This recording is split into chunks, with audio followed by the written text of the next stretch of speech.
Hello, everyone. I hope you all have a good lunch, not so sleepy. If anyone want to get a cup of coffee, please do.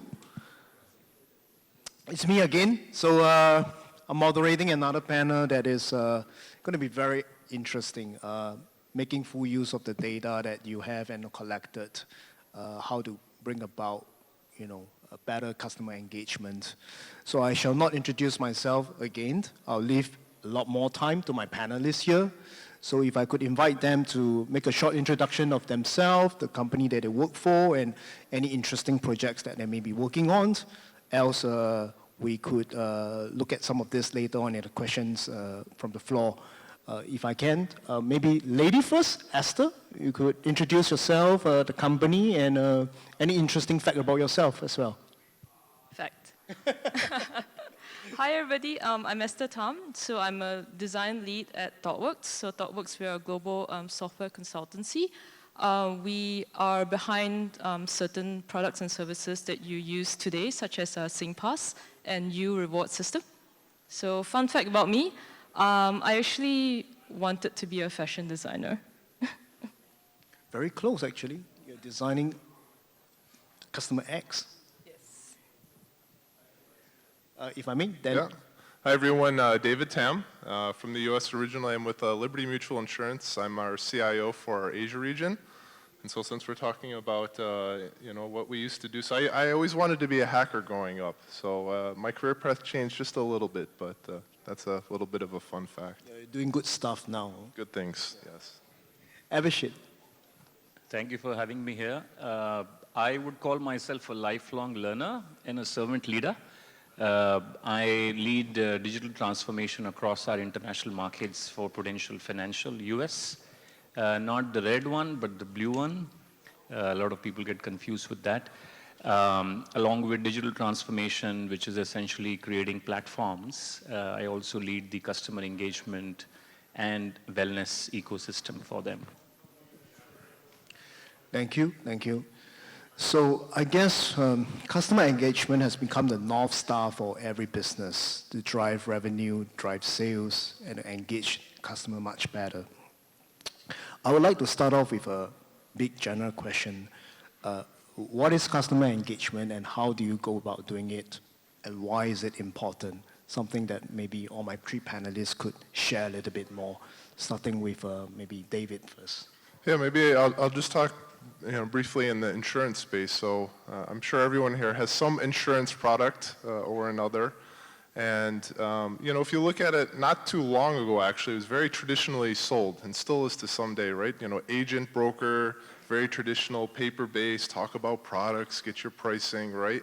And I think the way that customers are starting to interact has really evolved quite rapidly over the past few years. And we've seen a growth in terms of direct business and buying it online. We've been seeing aggregators coming up, but more recently we've seen quite a big shift that people don't want to be sold insurance through agents and traditional methods and just buy it online and direct, but we're seeing it kind of integrated into the ecosystem right now. So for example, if you're traveling, it's just kind of smooth and seamless and it's integrated in. So I think we're seeing a lot of new models in terms of the way that insurance is both sold and serviced, and we're seeing that across all industries.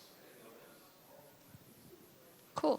So for a consultancy, we are industry agnostic. So we touch every industry from like finance to travel, hospitality, retail. And to me, customer engagement is really about building and nurturing the relationships that I as a company have with the customers. And the true reason that we do it is we ask them why, right? What are your needs? What do you wish and hope to achieve? And how can we bring it to you? And by staying true to that and nurturing that relationship and always knowing what your customer wants and needs are, that's where you can really provide the true customer engagement throughout the lifetime. Okay, I have a definition. So for us at Prudential, we define customer engagement as delivering harmonized and meaningful experiences to define target customers, so which is the who, at right moments, which is when, and in their preferred channels of interaction, which is where, and to drive customer loyalty, retention, and lifetime value, which is the why. And I like to give an example to say where Net Promoter Score was about 15, 20 years ago, which was only driven by marketing, so to say, and the boards would say, okay, let's just kind of do it as a survey, etc. And now you see NPS as a measure across boards, even driving compensation. I say that customer engagement is at a pivotal point in across industries at this stage, where NPS was about 15, 20 years ago. And how we view this is that it's not a function managed by just marketing, or for that matter, a CX discipline, or for that matter, operations. It's a shared OKR across the enterprise, across the industry, and across the board that we need to define and kind of target. So all companies, wherever you are in the journey, right, B2B or B2C, it's important to start tracking how many times in a year you engage your customers meaningfully. So yes, back to you.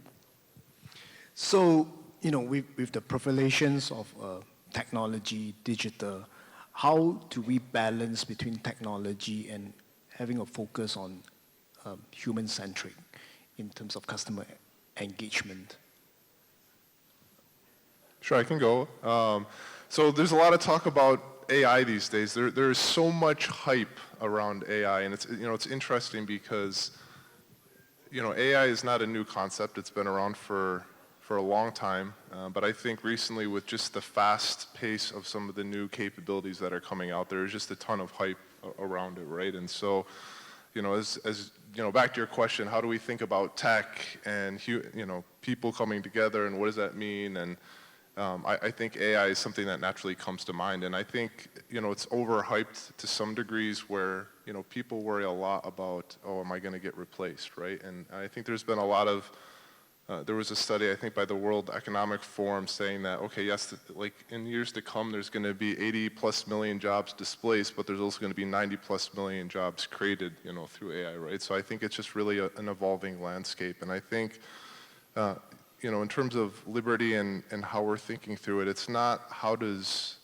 technology and tools necessarily replace jobs, but how do you keep that human touch and use the technology to really augment and support that. I know we were having that chat before, right? And so a lot of what we're exploring now with some of the modern tech is, yes, you have tools like machine learning and ChatGPT to help make predictions, but then how do we use that to support the people to help serve customers better, to serve our agents better, to process claims better. And so I think that's ultimately, at least in the near term, how we can really leverage the power of it.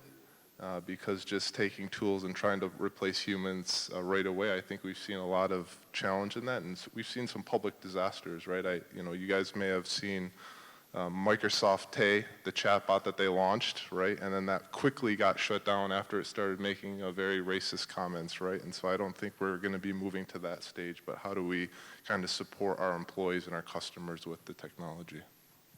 Well, that's true, right? Because technology has always, throughout the decades, supported us in work or living and helped us enhance our ability to do other things other than just the menial tasks that we find that automation now can help us with, let's say, building cars or whatnot, and we can focus on other aspects of the business processes that really need the human touch. Maybe it's a more customer-facing sales, for instance, rather than having to employ lots of people actually behind the scenes building a product. And AI, I think we shouldn't look at it as oh my God, it's this terrible thing that's coming to take my job, but how can AI help me work better, work smarter? Because we can't run away from the fact that AI is coming. So we need to embrace it, but rather take a stance that how do we use AI for good, right? We don't want to end up with, I think you mentioned Tate, there's also a more recent example in the US with the National Eating Disorders Helpline. So what happened was that they effectively replaced their human staff with AI, and that had detrimental effects. It gave bad advice to people who were calling for like in need of real help. They just wanted to speak to a human, but they were speaking to like an AI bot, and there was so much backlash that they had to essentially fire their AI and hire humans back, because you need that human connection, and we have to assess, right? Like for my service or for my product, like what aspect of it needs to be a human-on-human interaction, and what aspects can really be automated, right? You know, being in this space for about 2 decades, let me just dispel some myths. You know, companies are now talking about digital as if digital is a goal. Digital transformation is not the goal at all. It's not the outcome that one should look at. The outcome here is business transformation, right? It has always been business transformation, and digital is just one means to do that. And I think the point that you asked, 𝐒𝐢𝐴, is important, that it's, we as you know, all of us actually seem to be oscillating between, oh, we lived in a physical world, now let's actually enter the digital world. However, we'll need to look at balance from industry to industry. So where I personally believe the balance would come is an omni-channel approach, in a phygital approach, where you have horses for courses. You know, so in our case, in insurance, we, you know, McKinsey predicted about 10, 15 years ago that the agency channel would actually cease to exist. And it'll always be digital, etc. People would buy online. Nothing of that sort happened at all. Nothing happened for the last 15 years. And why is that? Because of the fact that, you know, Esther spoke about, is that customers like us have actually embraced the fact that they would like to discuss their personal finances and their needs with people on the other side. And they need, you know, solutions. So I would say the shift that we should talk about is how we align and provide omni-channel experience to our customers and leverage digital, or for that matter, AI, which I believe is augmented intelligence and not artificial intelligence. How do we actually enable AI to help, you know, the salespeople, the distribution, or the, or, you know, people at large to actually service? So, and there are a lot of examples. If you look at Closer Home Decathlon, I don't know how many of you visited Decathlon in past 6 months, 3 months? Raise your hand. 1 year ago, you would go to Decathlon and then you would wait in the queue, right, to be serviced. But now you have an app, correct? So they have an amazing example of a touch and feel where you pick up the product, but then you have your checkout self-service. And how cool is that? That you don't have to actually stand in a queue. You could just take your product, pay it out from your phone itself, and then walk out. So that's where the world should be, and that's where we should talk about, which is the omni-channel you know, approach. Yeah, maybe just to add on to, I think, you know, Esther, you hit on a really good point on understanding, like, what are the interactions that can really be automated, and then what are things that really need human-centric involvement, right? And I think that's really key, because as automation gets more sophisticated, and it is, right, we're seeing that with machine learning, predictions are getting quite advanced. You can actually have a computer predict a lot of things and do a lot of automation, but, you know, to some of the examples that were just given, I think if you're just checking your balance on something, or you want to do a quick return and get your money back, you know, I mean, that can be automated, right? Like that's expectation. But if you're getting financial advice, or I'm recommending an insurance product, like, you don't want to be working purely with an AI, and you know that. Like, we've been through that experience, like trying to work through a chatbot and ask like a more sophisticated question, and how frustrating it is when you get these like generic responses back, right? And like that lack of human touch. So I think now that automation is getting more complex, just really differentiating where that human touch is needed. But I have to confess, I have no trouble buying travel insurance just by clicking on a web page. Through Liberty, right? Liberty as well as Prudential. And that is the point that David was talking about, that there will be product categories which will be very easy for customers to buy on their own, because the product is pretty simple, right? You could do that experience, but there will be products like a whole life or an investment link or an endowment which you would actually require somebody on the other side to actually explain you. So we will see some sort of polarization in horses for courses approach. Let's dwell a little bit deeper into design and technology, right? So let's talk about chatbot, AI chatbot, because we've been talking about AI itself. Would the chatbot functions for web pages or apps be something that would be available in the future, or if that is something that maybe will be phased off, given that we talk about omnipresence marketing as well? So we have a thing in our company that we don't call this experience as chatbot at all. The fact that you call it chatbot, you kill the experience yourself by calling it as a chatbot, because it's bot. So we call it conversational AI. And that's what actually Gen AI and the likes of ChatGPT and Google Bard are able to provide, which is essentially conversational assistant. And why I say so is the yesteryears before ChatGPT came along, we were working on a decision tree based model, or we were working on an intent identification model. So, and I say this with all humility, in 2015 when Facebook Messenger launched their own creation of a chatbot on Facebook Messenger, we were one of the first ones, to launch something on the awareness. In 2016 in my erstwhile organization, we actually launched an AI assistant where you could type or you could speak out and do your stuff for a boring category like insurance as well. So I did a deep research in this field. And NLP has evolved over a period of time thanks to the processing capability. And what Gen AI has been able to do is actually humanize.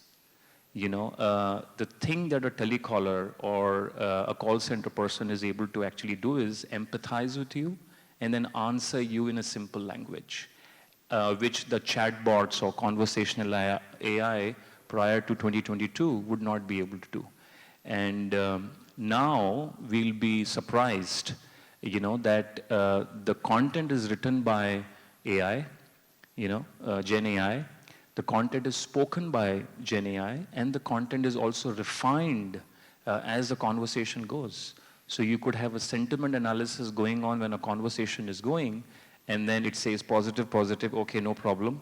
As soon as it dives to a negative, then the conversational AI has an option to actually bring in an expert, in that conversation itself.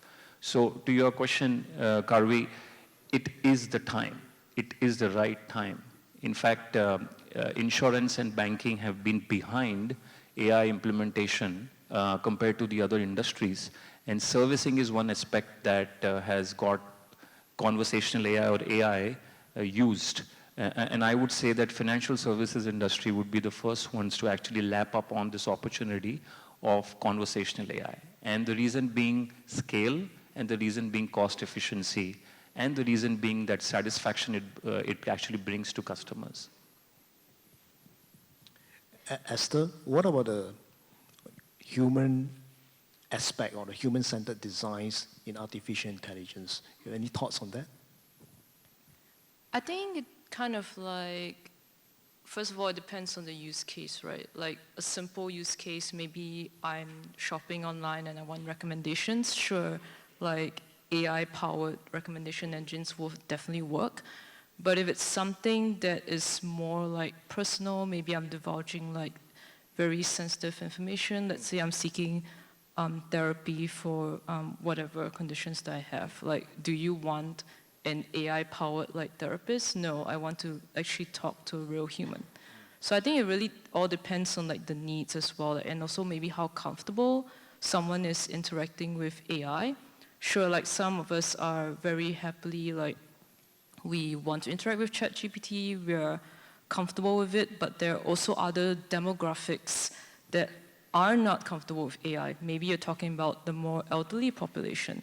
Maybe they actually do really need more like human interactions, because to them like AI is like this alien concept that they don't understand, and they just don't know what to do with it, how to interact with it. I'm pretty sure if like my grandmother were to interact with a chatbot, she wouldn't even know like what she's supposed to do with it. But if she goes and meets with, let's say, a human representative, sure, like it's a very natural conversation that I can have with a human. So I think it really depends on the use case that you want AI to be injected into. Good. David, good, right. So we've talked a lot about opportunities using technology such as AI and within chatbot itself. Now we're going to talk about the danger or the challenges of having data. Going back to the conversation about data privacy and data security, what are some of the challenges that you guys see within the data validation, data collections that you have in your work? Yeah, I'll hit on one. I'll hit on ethics, and then I know there's a lot when you think about security and privacy and validation. But I think ethics is an interesting one, especially as you use more models that are generated by machines and computers, right? And this always comes up, right? Biases are introduced into training data, and I think there's been a lot of talk about this and examples of this, right, in terms of the downsides of it. But I think it's interesting because humans are biased too. And if you actually ask humans, like a lot of times, you don't know it or you at least won't admit that you're biased, right? So if you're like making a hiring decision, right, and there was a case of this, I think it was Amazon or Google, there was reports that it was recommending to hire men. Amazon, yeah. Yeah, Amazon to hire men, because the training data probably had more men in the workforce, and then that was a factor that came of, hiring more men. But if you asked a hiring manager why you hired someone, and they happen to be male, did you do it based on sex? No one will say they base it on sex. They'll say, no, I just looked at the candidate and the profile, and there was no bias in terms of gender on that. So it's kind of interesting. The humans, as we have that as well, but it will be very difficult to prove or to come out. But if you actually have a model, you can actually run the same data set back into that model and just change the gender, and then you can see the output of that, and then if it's biased based off certain factors, right? So I think a lot of times it gets brought up as this thing that it's insurmountable or a major thing that we have to watch out for when we talk about machine learning and models, which I think is true, but I think it's something that we can definitely overcome. So. But is it realistic though to overcome the bias, because how much data would you need to train the model on? Because there's so many ways that humans identify themselves as. It's not just purely gender, right? There's ethnicities, there's different lifestyle groups, and you can't possibly profile every single person on Earth. There's what 10 billion of us? You have to have a true completely unbiased data set. You have to profile every single person on Earth. But is the problem solved by humans? I don't know. So I think that's a challenge, right? And I think, the point is are we having discussions around it? Is it in the forefront, right? Because if you're looking at, AI and machine learning, there's kind of the offense and the defense side of the offense is what you can do with it and the opportunities and marketing and so on. The defense is security, privacy, ethics, right? And is it in the forefront? Is it in the design? Are you talking through, are humans involved in that decision, right? Or is it completely left to the computer? I think back to the what you'll be discussion. surprised, David, is that one constituent which is actually thinking about it is governments. So there is already a law passed in New York which actually prohibits companies from using AI for hiring. Did you know that?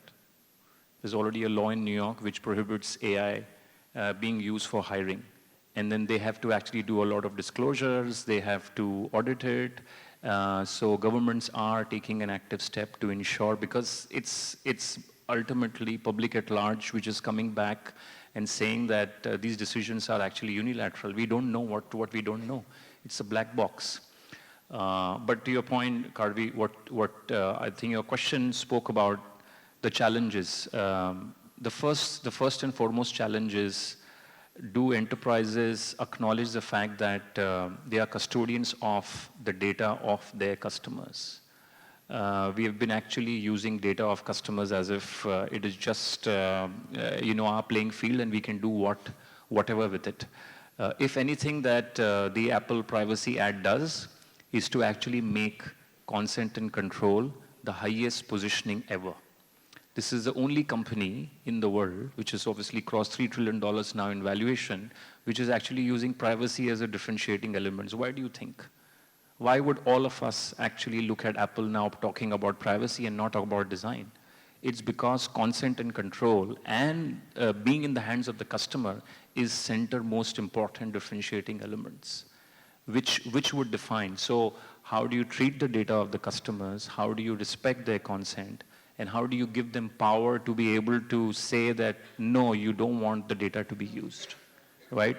And which is why you have GDPRs of the world. So the enterprises who are not doing it will be forced by the institutions and by the government to be able to actually, fall back on this. And I think the points that you mentioned about ethics, I think you have an interesting, in case of personalization, you have some interesting elements, right, Esther, of how responsible AI could be. Maybe you could touch upon that.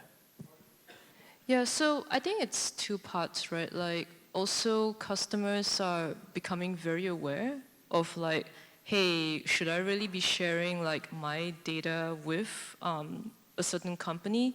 But it's also about the value trade-off, right? Like, if I give up like certain data sets, or if I let a company track my behavioral patterns across how I interact with, let's say, an app or a service or like retail, then do I want to consume the benefits of what I'm giving up? So maybe, let's say, I guess, grocery shopping, let's take for instance. I do confess that I do enjoy like the apps where they know what I frequently buy. So they surface it immediately if I launch the app and say, okay, my checkout process is basically like 2 minutes. I just like tap like the first 3 that are shown to me up front. It's personalization. They know what I would want to buy, and it's like a very quick checkout process. And right now, like e-payments are also like a breeze. So it's a very seamless customer experience that this kind of like personalization, or if we are moving to hyper-personalization, can really give us like this kind of like wow experiences. And we do need to give up some type of data in order to achieve that, right? Because they wouldn't know what I frequently buy if they don't track that kind of data. And if I'm willing to give it up, then I guess it's a win-win for both sides, in a sense. Yeah, correct. I do agree, Esther. I use the NTUC grocery apps quite often. We discuss this. So in a way, at this very stage, I'm very willing to share my informations. But of course, moving forward in the future, I'm concerned about my data privacies, whether it will be leaked, and what would that repercussion or implication would be. So in that aspect, what are some of the remediations that industry players are looking at in terms of innovations in managing the offense and the defense, as what David has mentioned?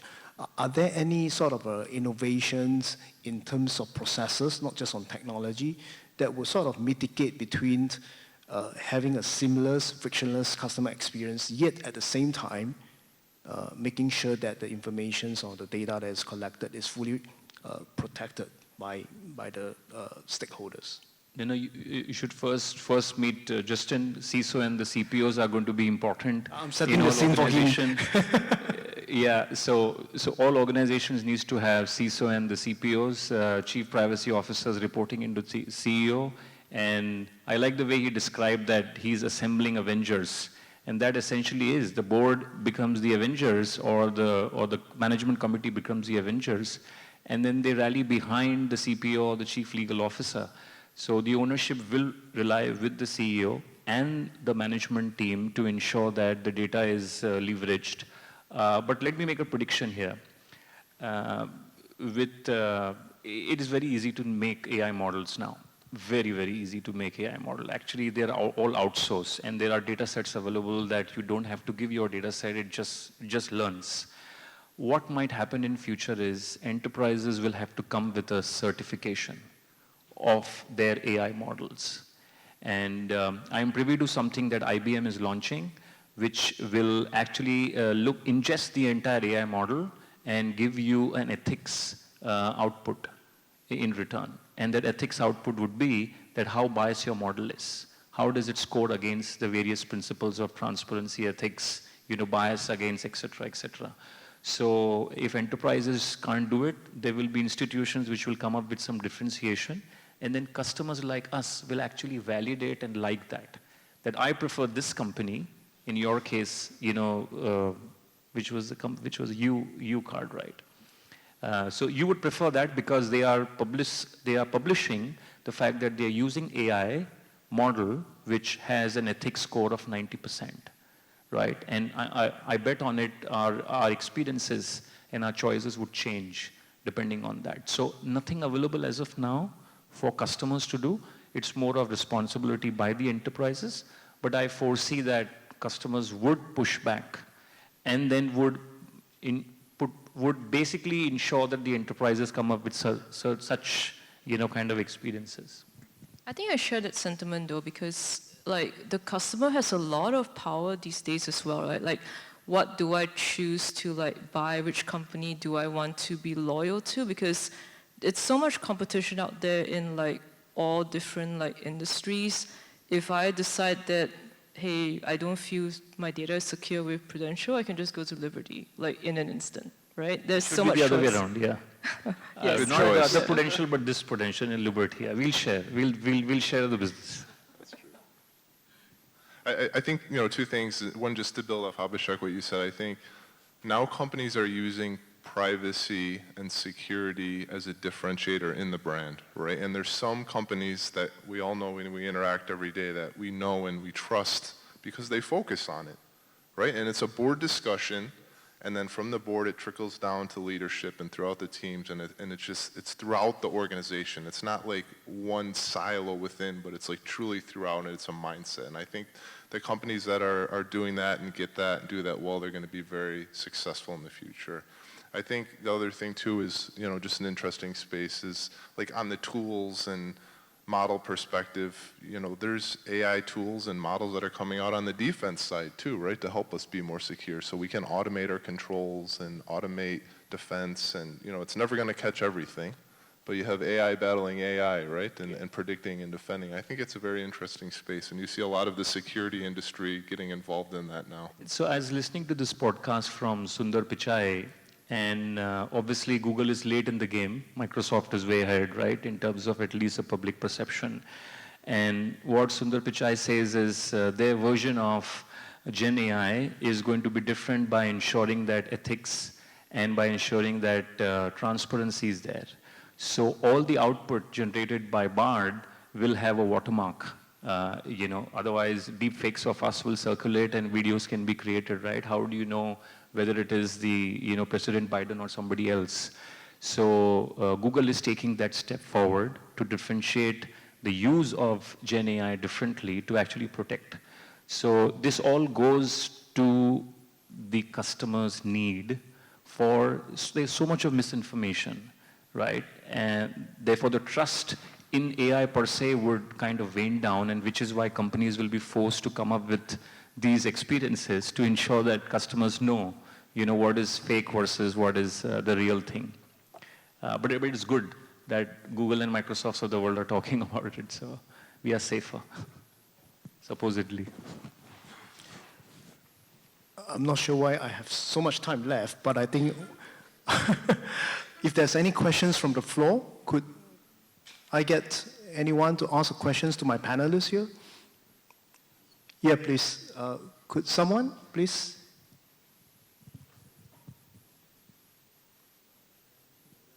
Great stuff. Just a different perspective, would like to understand your view. So as David was saying that humans are biased too, but they don't admit it.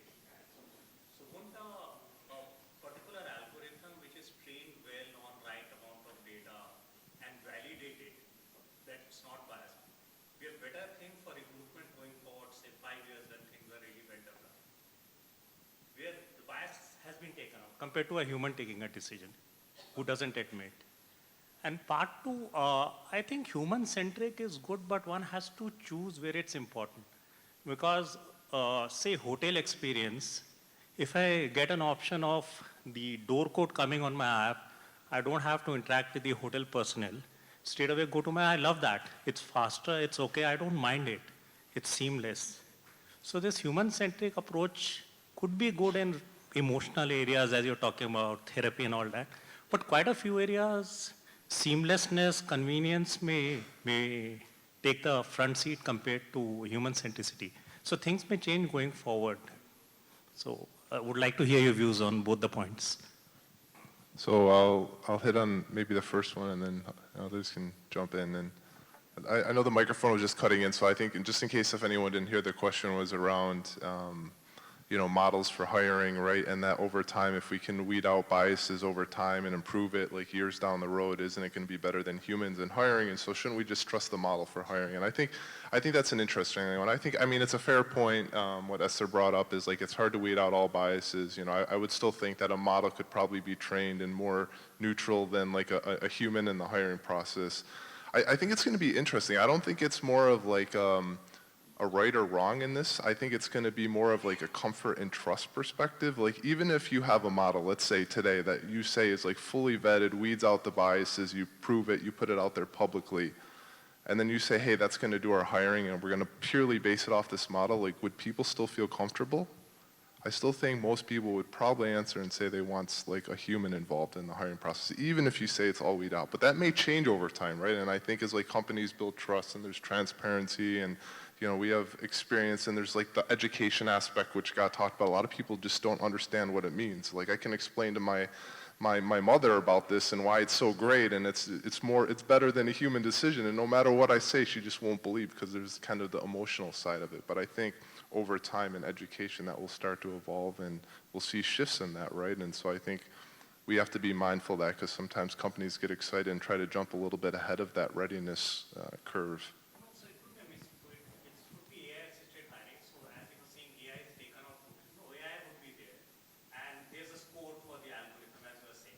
Yes. This algorithm is, say, 100% there or 98% there.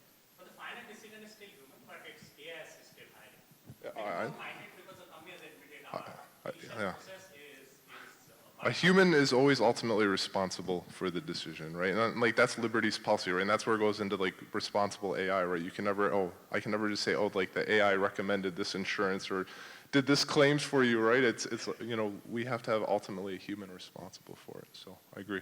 Yeah, I think human touch is still necessary. So when we talk about human-centric, I think we touch upon a lot of like the end customer experience, like, hey, I want it to be with a human. But then if you think about it, like who decides which process of your experience to be automated? Like the design process or the business decisions behind where I should inject AI into the process, the journey, that's still made by us, the humans. So even though like as a customer, what you're experiencing is automation, there's still human like minds behind like, hey, where should I automate this process to make the end customer experience better? So it's still staying human-centric just because my end customer touch point isn't completely like human end-to-end. It's omni-channel, like the first half is automated and then my large touch point may be human. That whole process of the omni-channel experience is still designed by humans. I don't think we would ever let that control be taken over completely by AI. Like I wouldn't want to go through a customer experience completely designed by AI because there is no like ounce of empathy in that whole process, right? So it's human-centric, but in a different perspective, if you put it that way. I like to challenge Esther and digging a little bit deep in Gen AI right now as part of my role and otherwise as well. The point that you mentioned about empathy is what Gen AI is now able to bring in the conversation. And that's what the human-centric experience is. And you yourself gave in your part 2 of the question is that you are okay with an experience of checking into a hotel which, and you don't require to speak to anybody because they are not adding any value to your check-in process. In the same experience, you could have a virtual avatar coming and actually speaking like a human, much better than a human to say, hey, Mr. Mr. Biden, you're welcome, to this hotel. You last came, here. You preferred this suite. I have booked it for you. How about that, right? None of the actual human being would be able to provide that information because they don't have the context. So I think what all of us must realize is that if the empathy that GenAI is bringing in, but it also brings in the context of your past experiences and the preference of your expected experience, then it will be a great, great experience, that you would desire. And then people will start slowly moving towards such experiences which are virtual in nature. And your part one of the question is very valid. We are not there as yet. There is the validation process of the AI model starts with explainability. Most of the models are black box, so they are not explainable at all. So till the time we have, unbiased institution providing certification to the models, we would, as human beings, rely more on the human on the other side of hiring process rather than the AI models. So I'm individual capacity. I'm on the side of the government's kind of, putting an end to this AI-based hiring because the humanizing aspect of the hiring is actually lost. And people on the other side of, being hired, they don't know why the decision was made. I think since you called me out, so I will actually challenge back the empathy aspect. So it's a different kind of empathy, right? It's whether or not okay, the AI knows what kind of hotel room I like maybe down to the room service that I usually order. But sometimes empathy takes on a different form. So we all have self-checkouts at supermarkets. It's great, I always do self-checkout. But I think it was during COVID time, around that time, when we started to get super isolated and stuff. And I believe it maybe in Sweden or some other European country where supermarkets actually implemented a slow checkout line because the primary reason why certain people go to the supermarket to use the slow checkout lines because they just want to talk to someone. So that is a different form of empathy that maybe sometime down the road a smart AI system could eventually model that, but they just wanted human interaction. It wasn't about providing you a service, they just wanted to talk to somebody. So maybe we can see the pivot from customer service being purely about servicing your needs with pertaining to what I want to buy. It could just be I just want someone to chit-chat, right? Insurance agents, they come to my house, Yes. we talk a little bit about life and stuff, and then he tells me about my policies. So to me, that's a valuable piece of human interaction, the very emotional part that AI is still hard to replace. So, I'll give you two examples. So in Japan, you have, and Japan is very strong in robotics, right? Now they've actually taken AI to the next level. You could have a girlfriend, or you could have a dog, or you could have any other pet speaking to you, talking to you, and people are aware of it. So the key lies in making clear the expectation of the experience. So we cannot be masquerading a virtual experience and calling it as a human. It should be visible to the customer that this experience is virtual, so the expectation is therefore set. In China, one of the biggest influencers on TikTok is actually digital. She's not a human being, but she's digital avatar, and people are gone crazy behind her. So there are already, the lines are getting blurred, but as long as we make the expectation known, in your case, if you believe that the chit-chat is what you're looking at, a human experience, yes, that's the right expectation. And as long as we can make it clear that you're speaking to a virtual avatar of Esther or David or Abhishek for that matter or 𝐒𝐢𝐬𝐵, then it's fine. And maybe next year when we do this event, we will have virtual avatars of us sitting here and talking, to the audience.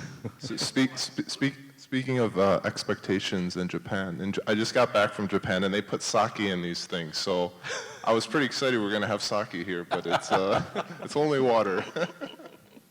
It's just your expectation. I think there's one question from the floor.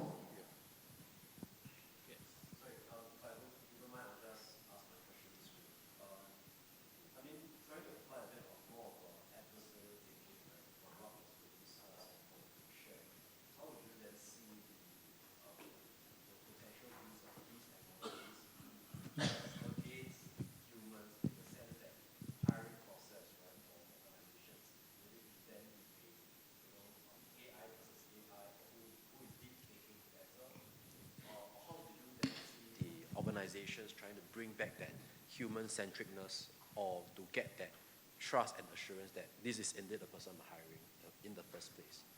So your Or question maybe is- AI hiring AI. So your question is, what are the pitfalls of the optimism that you see on the floor right now, and what are the advisable effect, right, of Correct. AI? So it's like the next step, right? Because I'm from cybersecurity side of the house, right? So we always sense try to that. apply adversarial thinking in terms of when we have a technology that is well developed, or as we are advocating for that. On the flip side, we still have that same concern of that technology being turned back against us, right? So that's where, how do you then see, from, for example, like David, who is at the CIO level, how do you then see the hiring of your team to be changed, given this kind of advocation and adoption of these technologies, even from the malicious actors' perspective? So I'll try to answer, and I'll ask my panel to join me. I was sharing this with Justin that long time ago, enterprises were not on social media, and everybody was worried, right? Like you, the cybersecurity people actually said social media is not the right place because there are people talking about wrong sentiments. If your brands come in the wrong sentiment, then there'll be a reputation loss, etc. But what happened? Slowly and gradually, enterprises came, they tried out, and now there is a certain expectation that has been set, that it is okay. There will be mudslinging, there will be some negative sentiments, but we'll live with it because the positives are better than the negatives. I think the answer to your question lies in that.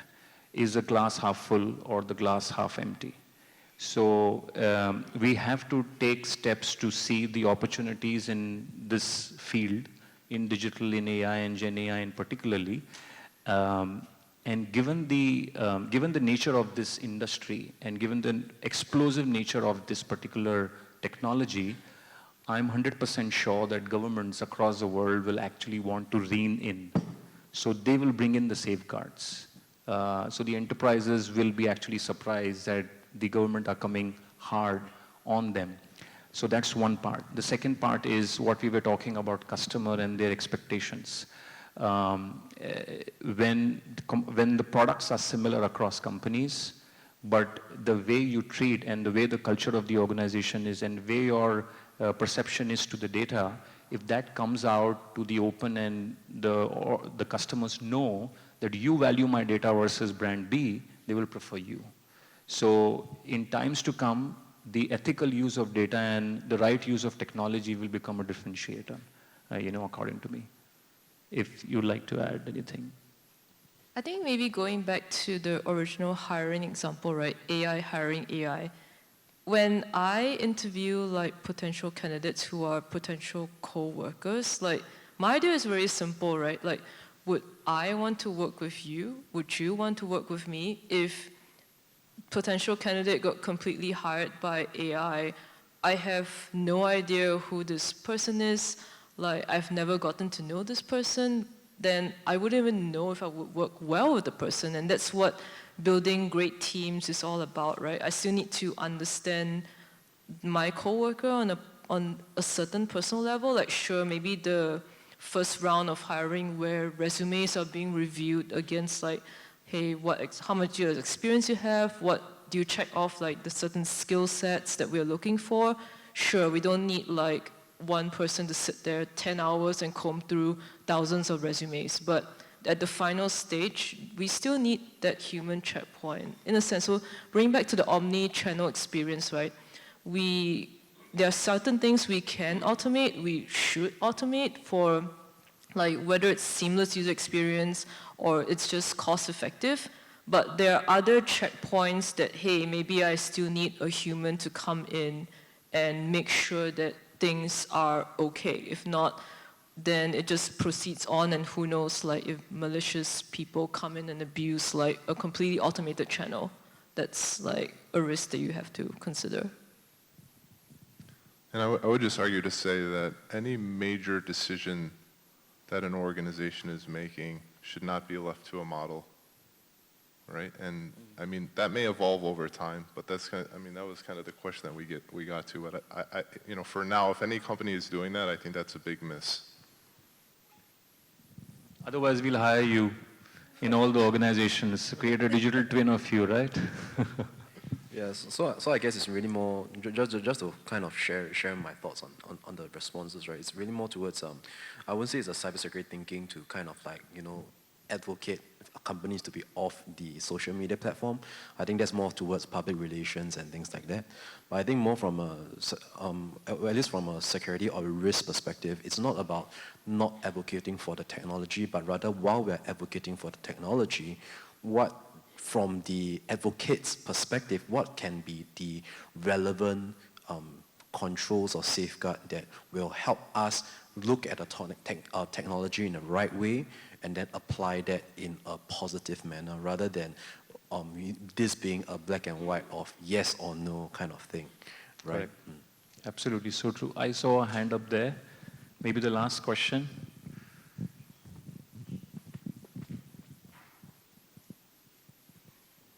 I am Jayesh from Thoughtworks. This kind of soon went into the Gen AI territory, so I'm going to ask a question slightly differently, right? We speak about privacy, security, ethics when it comes to data, but there's the element of diversity. What I mean by diversity is every section of your segment and regions represented. If you go down the data path, actually the data that the models are being built on is largely coming from privileged countries where technology access was always prevalent. But companies like yours, which are global, are now growing into newer markets. Maybe those markets don't have any data representation. So first of all, to David's point, basing all decisions just on AI models is just the wrong thing to do.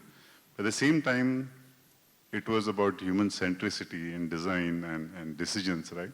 So as you build newer markets, newer service offering, how do you ensure diversity within your teams, within your thought process, within your designs as you build solutions for this market? It's a very, very important point that you brought up. You know, one of the important investment that Prudential Financial is making across all its market is ensuring a diverse and inclusive culture. And I think true creativity originates when you hear from diverse perspectives. And if you think about it, we have a diverse group here, right? I represent business digital, you have Esther representing design, and then technology through David, and then, you know, learning, etc. So, and ideas do germinate differently. And you're also right that when you are venturing into new markets or trying to actually look at customers with a diverse mindset, you require a. So in our organization, to hone this, we call it business resource groups, BRGs. So I'm part of Asia think tank because I come from the Asia ethnicity. But I support across the organization, we have an Asia think tank of people who have the Asia, you know, kind of roots. And we work towards identifying and understanding and passing on our understanding of how customers in Asia, you know, behave. Similarly, we have Africa, you know, business resource group. So that's the way Prudential is using the diversity and inclusion to ensure that the ideas coming from that diverse group are going up you know, the value chain and are being used to actually make the right decision for that customer segment. Yeah, I would just say that I think it's a great question, and you know, diversity, inclusion. I mean, that's, you know, it's a separate and much bigger topic than just like AI and models, right? It's an organizational capability, it's a mindset, it's a culture, right? And I think actually different organizations kind of see it differently, but in my view, and I know with Liberty, it's a huge focus for us, right? Just in general, like diversity inclusion, because it doesn't apply just to models, but also again back to people and who are hiring and who we're representing and so on, right? So I think That's a large topic, and I got the big flashing zeros here, so I won't go into that, but I think that's just something to think through. And then the last thing I'll mention is, who are you bringing to the table when you're designing models? And I think that's what you were getting to, right? Like, we've all designed a product or some software, and back in the old days, we didn't bring in security or we didn't bring in infrastructure, and we know the disaster that it created down the road, right? Who are we bringing to the table when we're designing these models, right? I think is the key question, and diversity is a huge part of that. Thank you. If I may, any concluding statements from my panelists before we close this off? Thank you. Esther?